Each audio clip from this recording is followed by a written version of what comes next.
இந்த கரூர் சம்பவம் ஒரு எதிர்பாராத விபத்துன்னு சில பேர் சொல்கிறாங்க. இன்னும் சில பேர் இதுக்கு பின்னாடி ஏதோ சூழ்ச்சி இருக்குன்னு சொல்கிறாங்க. எது எப்படியோ இதை வச்சு நல்லா அரசியல் பண்ணுறாங்க. தளபதியோட ஸ்பீச்சை கேட்க, அவரை பார்க்க லட்ச லட்சமாக மக்கள் கூட்டம் வரதை பார்த்து மற்ற கட்சிகளுக்கு உள்ள ஒரு பயம் இருக்க தான் செய்யுது. எங்கே வர கூட்டம் எல்லாம் ஓட்டா மாதிரி அவருக்கு போயிடுமோன்னு. யார் என்ன பண்ணாலும் சரிங்க, சில பேரோட வளர்ச்சியை தடுக்கவே முடியாது. அது மாதிரி தான் இதுவும். எனக்கு இதில் ஒன்று மட்டும் புரியல.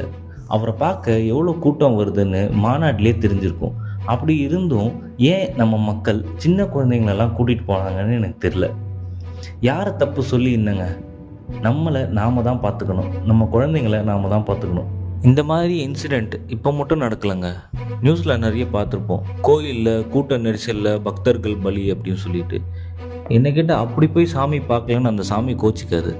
அப்படி இருக்கும்போது ஏன் நம்ம மக்கள் இப்படி பண்ணுறாங்கன்னு எனக்கு சீரியஸாக புரியல.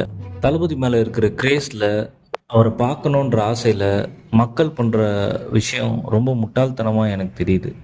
உங்களுக்கு என்ன தோணுதுன்றதை கமெண்ட்டில் சொல்லுங்கள். தேங்க்யூ.